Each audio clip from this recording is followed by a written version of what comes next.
Hi, everybody. I am Graham Williamson, International Evidential Medium Psychic, Counsellor, Wedding Officiant, and this is my show, Dare to Dream, on Going Solo Media. Thank you for joining me. Today, I want to talk about experiencing who I am. And who are you? I want to talk about what happened to me last couple of weekends. I was in St. Augustine, and this weekend just gone, I was in Ocala, Central Florida. I'll talk about the Ocala meeting first. I had a lady who came to me for a reading, and I could feel this energy, and it wasn't good. She was very, very sick. I could feel this pall hanging over her. She was dying. I knew it. And she told me, yeah, I'm dying. Doctors give me 6 months.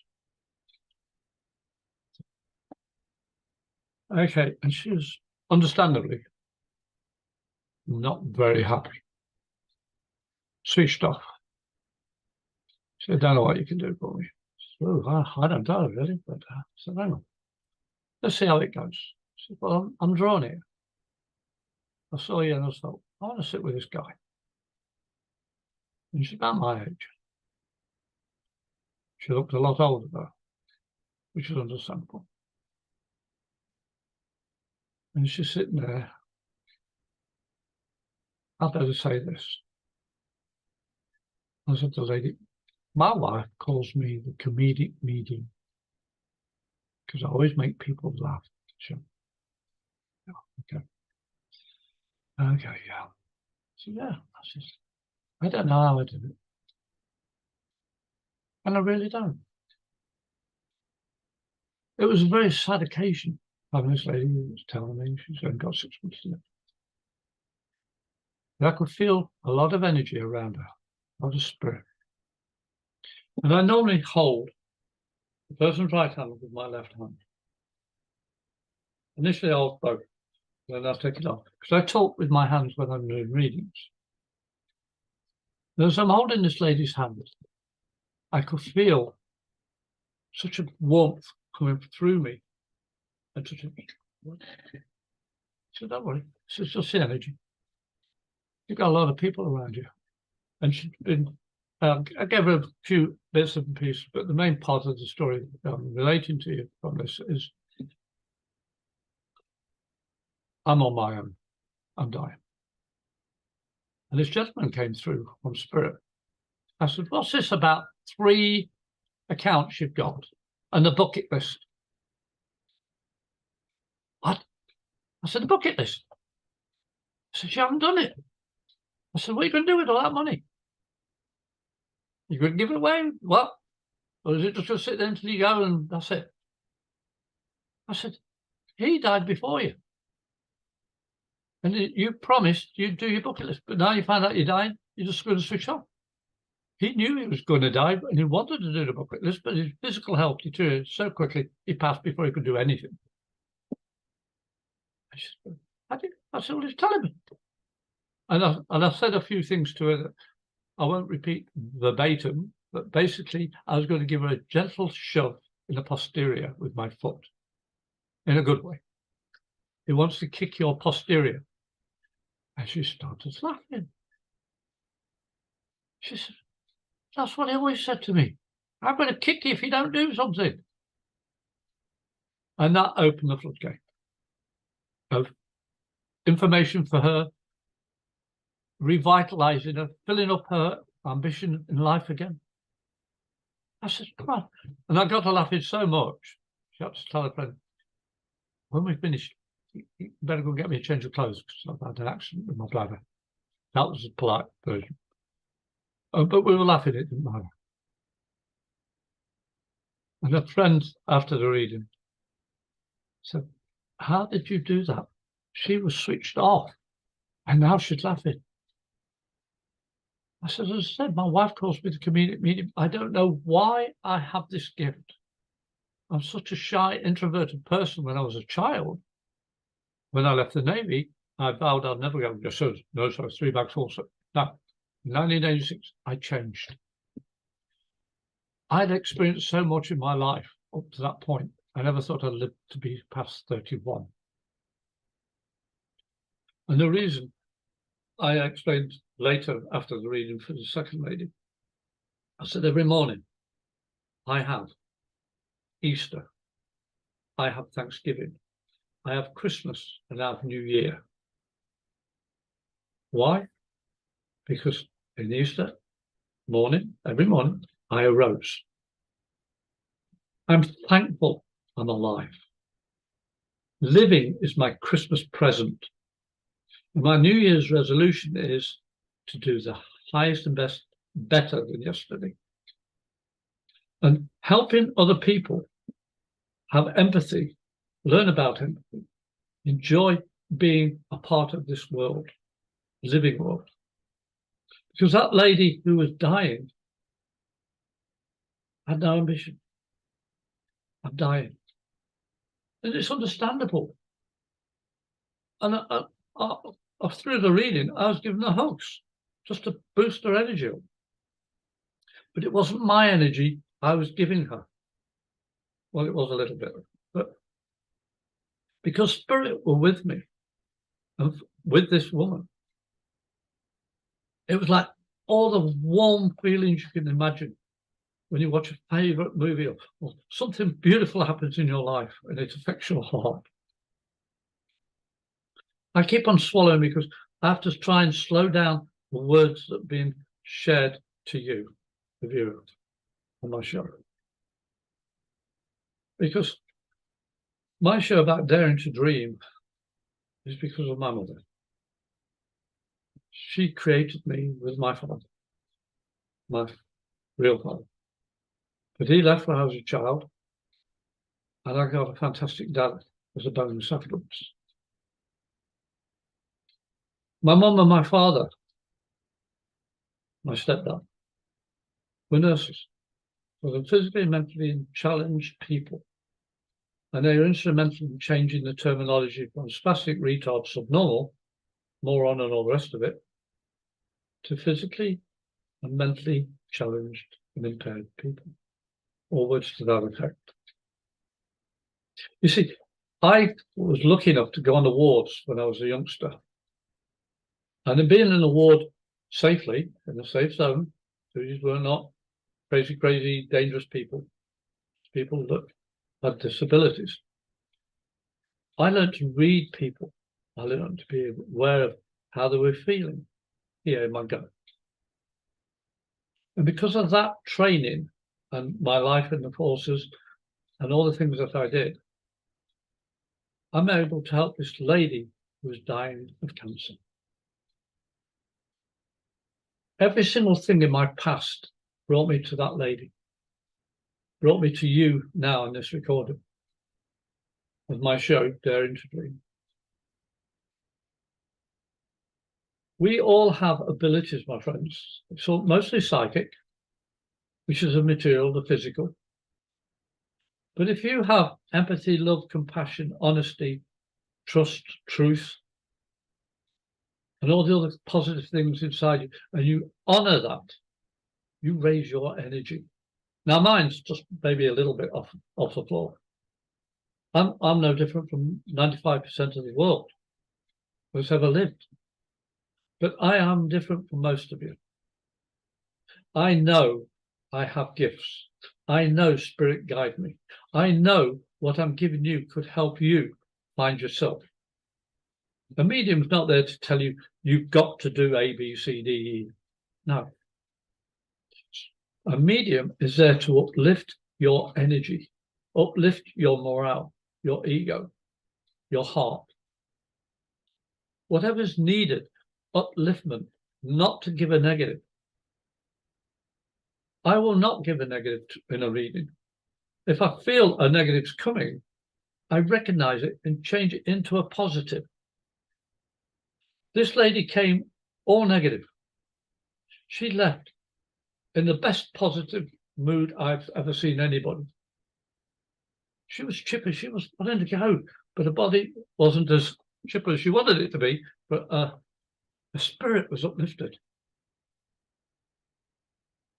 And this is why we, as mediums, are here on this earth, along with many other gifted people, nurses, doctors, all those EMS guys and fire crews and the police and everything, all these people willing to help everybody else. We're all in the same race together, the human race. I'm not searching for religion. I'm not searching for something that's missing in me. I know I've got everything inside of me, but I've got to learn to recognize, to open the door within me to use it, or understand what is being used through me. It's acknowledgement of who I am inside, the divine energy each of us have. Everything in this world, past, present, and future, has been created by this energy. I don't know what to call it. We'll just, for example, call it God created everything, whichever belief you have. But that energy is immortal. It's everlasting. It changes. It never stops being. The people we encounter as normal, everyday sort of people who don't use their gifts can still make somebody smile inside. When I was at St. Augustine, a young lady came to me, and it was quite funny, really. She was in a bad situation. As soon as she sat down and I held her right hand, I felt the lower part of my stomach, or the groin, suddenly as though nothing was there. Everything was gone.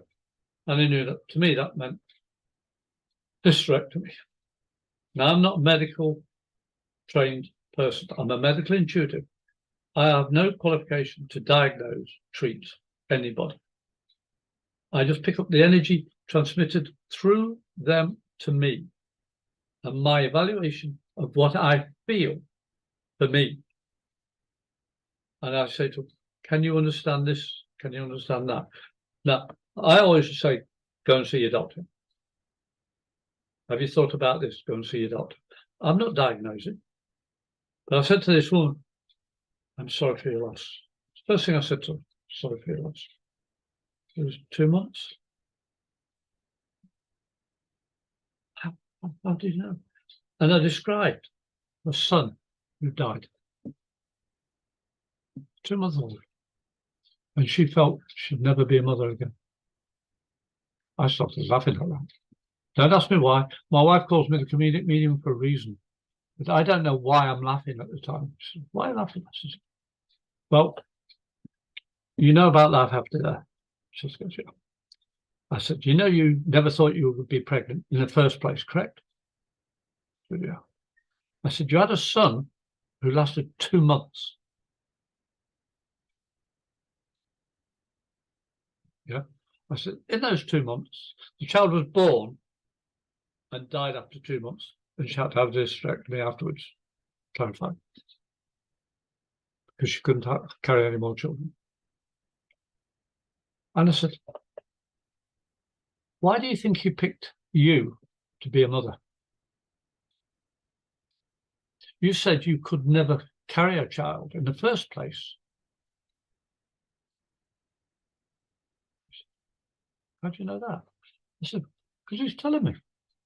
He said, I wanted to prove you wrong. You can be a mother. You may not be able to carry another one through your body, but your heart's bigger than your body.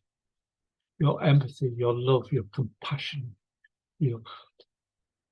everything that makes a woman, a mother.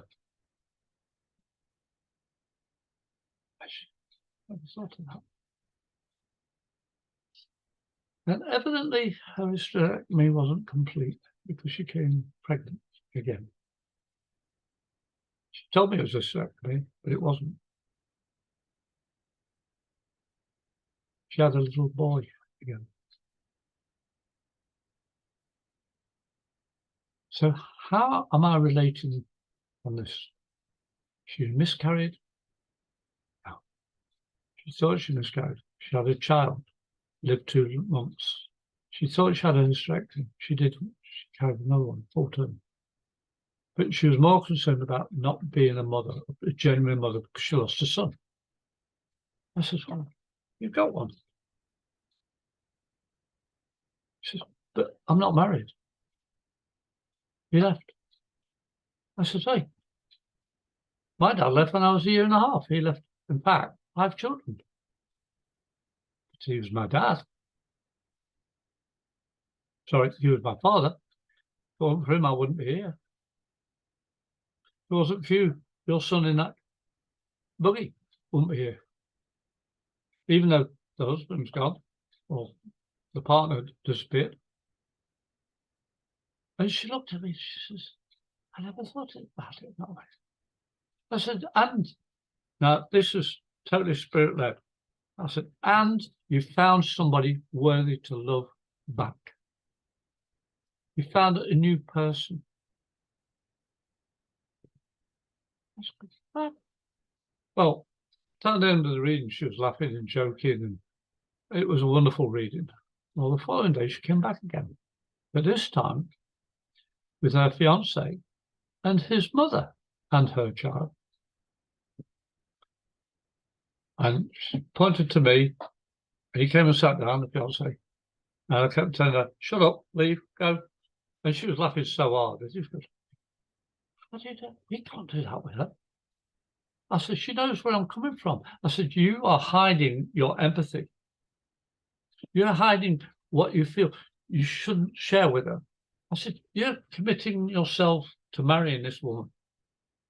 You can't have any secrets. That's dishonoring the love. Love should be unconditional. And when it's unconditional, there's no barriers. If it's conditional, that's not love. Well, you can't say A, B, C, that the other bit's mine, Z is yours.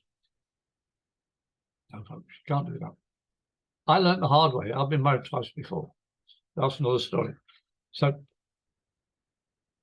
the fact that this gentleman sat with me and he was amazed as I was saying, shh, go away, I'll kick you off, kick your butt. Go. Another one I'm going to kick the butt too. In the end, I said, I'm getting this is something about law, something to. I said, because I'm dreaming, seeing my wife say, Graham, you should have been a police officer. Graham, you should. You know, I'm a deputy sheriff. I said, oh, that's all right. Then now I understand why I'm laughing. And my wife just happened to be bending right next to me, and without even looking, smack down the butt. So hey, in a good way. And she just laughed. And she said, you were looking at me. I didn't know my wife was literally behind me, but I just did, hey, get out. And I didn't miss a beat. I said, there's no barrier between my wife and I. I've been very fortunate because I've been married twice before, and I've vowed I'd never hide the true me with anybody again. But I wasn't going to get married again. I've been married 22 years now. I came here for a vacation. But this gentleman, who was a deputy sheriff, was amazed. And what I told him changed his perspective of what marriage was in a positive way. He said, I didn't realize I was being such an idiot. I said, no, you just didn't know. You weren't looking at yourself in the mirror. And you have to be true to yourself first. You have to know who you are. And it took me many a year. It took I was 47 before I realized I was a jerk. I was immature. I was selfish, arrogant, all the rest of the stuff. But I learned the hard way. I don't want you to learn the hard way. I want you to realize empathy, love, compassion is innate in every single one of us. But by my understanding myself as a young man and learning my gifts as a medium, I knew I was a psychic. But we all are.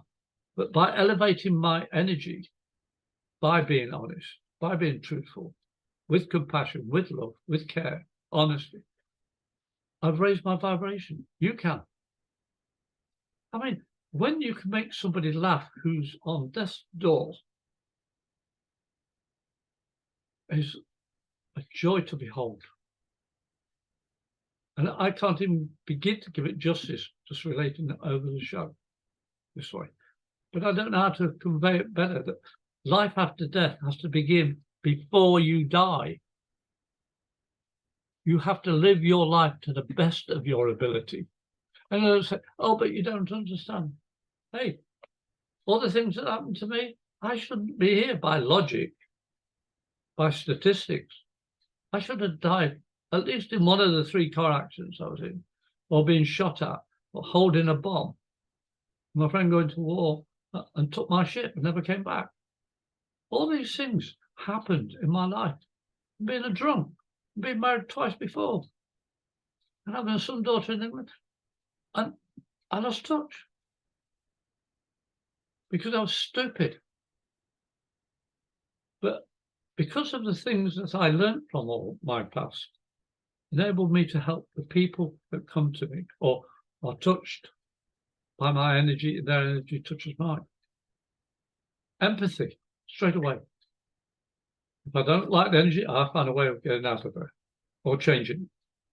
That is normally my main way. But I don't laugh at people, I laugh with people. I see the eyes. I see the expressions. I can feel it. Life is beautiful. People are beautiful. It's just that a lot of people are so egotistically driven, they've forgotten why they're here. They lose sight of the bigger picture. There's only one race on this earth. That's the human race that matters to us, but also to every living creature and inanimate object of this earth and on this earth. We're custodians, but we're custodians to our spirit, because our physical body governs whilst we're on this earth, because we're spirit having a human experience. Is your experience honest, trustworthy, caring, loving, compassionate? Do you have empathy for anybody? Do you actually see that person smile because they're in your company? Daring to dream was my mother's last gift, that tapestry. I live my dream in this world. I am here on my show, Dare to Dream with Going Solo Media. And the whole point about living life to the full is by being honest. Think on that. So we're going to take a short break. We'll be back in a minute.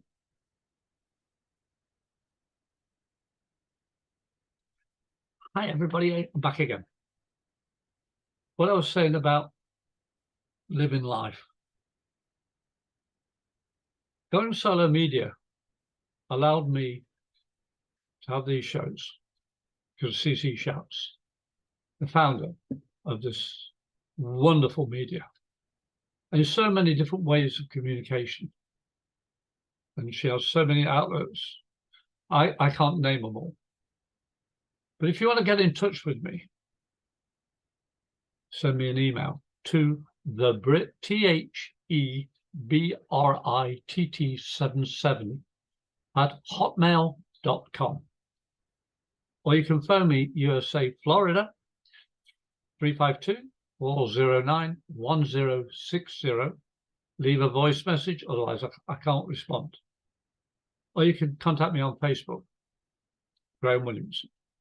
You know my face. I also have the page A Medium, AMEDIUM 77. Graham Williamson Medium. Okay. And see what I put on. I'm very lax on posting stuff like that, but any way you wish to get hold of me, I'm willing. I like to teach people mediumship, becoming aware of their psychic ability and their spiritual abilities. As I say, I counsel, I coach, I teach, I do readings, group, single, online, letters, video, telephone, you name the way I can communicate if it's meant to be. And I'll give you the honest answer. If I can't do it, I'll tell you I can't do it. But 9 times out of 10, in fact more than that, 9.5 times out of 10, spirit always comes through in some form or fashion. Because we are only limited by our thoughts, but also what we say and don't say. The Dare to Dream show is about you daring to dream and living it. Life is what you make it. And you can't blame anybody, because your reaction to any given situation is your choice. It's automatic 9 times out of 10. But how's this? I have sleep apnea. I used to have a severe 8 interruptions per hour. Woke up with the worst migraines you can imagine. And I said to the doctor, what's it caused by? Breath control, the way you breathe. Well, in the Navy, I didn't want to drown on a warship. So I trained my body to hold my breath for over 5 minutes. 5 minutes, 13 seconds was my record, but for 5 minutes, because I didn't want to drown on a ship.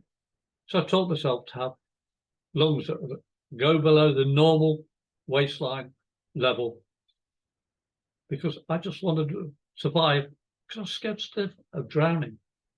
Yeah, I joined the Navy as a cook, and I didn't like being in deep water. I used to get seasick on the Norfolk Broads, which is flat mill pond lakes on the East Anglia coast of Great Britain. I loved it, but I was petrified of the water, drowning. The water was like this deep, but about 4 foot of mud, silt. Scared me, but I loved being on water. I was afraid of it. I got past my fear by joining the Navy. My lungs got so big and I got sleep apnea. But when the doctor had told me what it was about, I said, okay, I'm going to change it. She said, you can't, it's just going to get worse. This is how important it is of thought, my friends. I said, no. Now, 8 years later, nearly 9, I reversed those 8 interruptions per hour medically to 10 to 12 days, 1 interruption, 1 pause. They said, probably by the end of next year, you won't need a CPAP machine. And then how you do it? I said, well, you think about something enough, it becomes automatic, which is my point.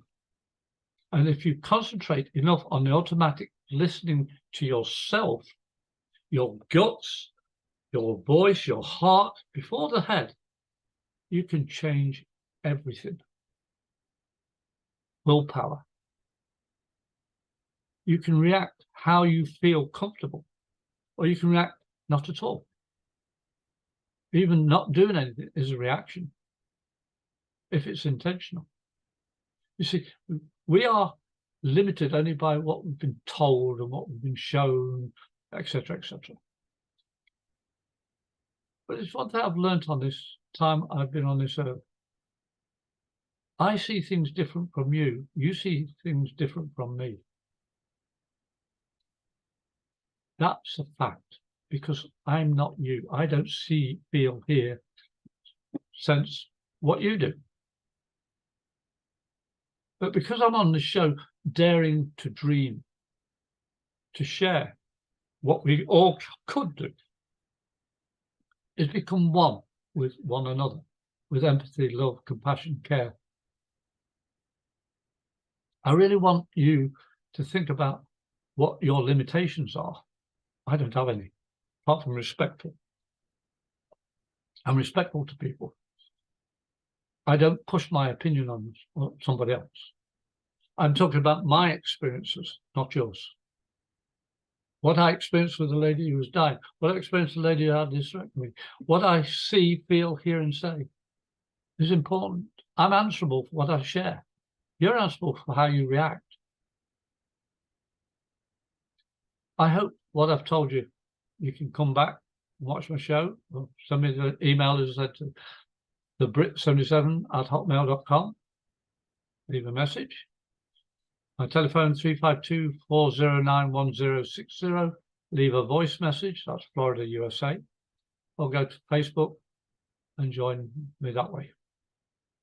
Because I am willing to put time aside to help you by all those different ways there, in letters, voice, video, whichever way, in person. I love to teach people and do group readings, more than one person, or singular. Whatever you need. It's not what I want, it's what you need. If I can help you, I'll do my best. But the whole point of today is understanding you are only limited by your own thoughts. But when you open your heart and realize you've got empathy, compassion, love, and you're doing, even, what was it? I bumped into somebody I'd not seen for a while, a young lady today. I haven't seen her for quite a few years. I said, "Oh, are you still nursing?" She said, "No." So it became too much for me. I said, "So glad." She says, "You told me that." And I said, "No, I'm going to last it out." She says, "It was too much emotional for me. It hurt too much." She said, "What you told me saved my life." How can me telling you, you're not going to last that long in nursing if you don't learn how to let go? So I never learned how to let go. But I remembered you saying that. If I can't let go, it's going to hold me back. She says, "Now I'm doing another job." She's gone back to a job that I met her in the first place at. And she says, "I'm so much happier now, Graham. Pressure's gone. My family's happier." I said, "You see, you've got to look after yourself, everybody. Dreaming of something that's unobtainable is an everyday life occurrence. But at least you gave it your best shot. You may be able to have another opportunity. I didn't know I'd be able to do these shows for the last couple of years. I'm doing them. I don't know what each show is going to be until I actually started. I can even tell Cece, the producer of all this, literally hours before the show, because I work instinctively, intuitively, because I'm an international evidential medium psychic. I go with my guts. And I hope what I've shared with you today will help you understand you're not alone in this world. There's so many of us looking for somebody. But the first person you've got to find is you. Not me, yourself. Listen to your guts. Listen and feel with your heart. And tell the truth to yourself and others. Yourself first. Don't twist it, don't change it to suit what you think is the right thing the recipient wants. I know it. People come at my table and say, "Oh, I want to know about my future." I said, "Sorry, no, I'm not doing that. That's your responsibility." You see, it is individually your own responsibility of how you live your life. And I understand those people in those abuse situations, threatened situations, no money, no, bleak outlook. I can only vouch for what I experienced being an alcoholic. But what saved me was being a long-distance runner and a swimmer. Being in the Navy saved my life. I can't remember the first 3 years of my service from the age of 18 to 21. I was so bad. But I survived. And now, 22 years, I've had one mouthful and spat out of wine December the 31st, year 2001. That was the last alcohol that touched my mouth. I don't need it. Do you? Now, I'm going to say goodbye for now. And I hope what I've shared with you, you may share, like, comment, subscribe to Going Solo Media. Because we'd love to hear from you. We'd love to see you. I'm your host, Graham Williamson, International Evidential Medium and Psychic. And I wish you a happy good night. Have a wonderful day.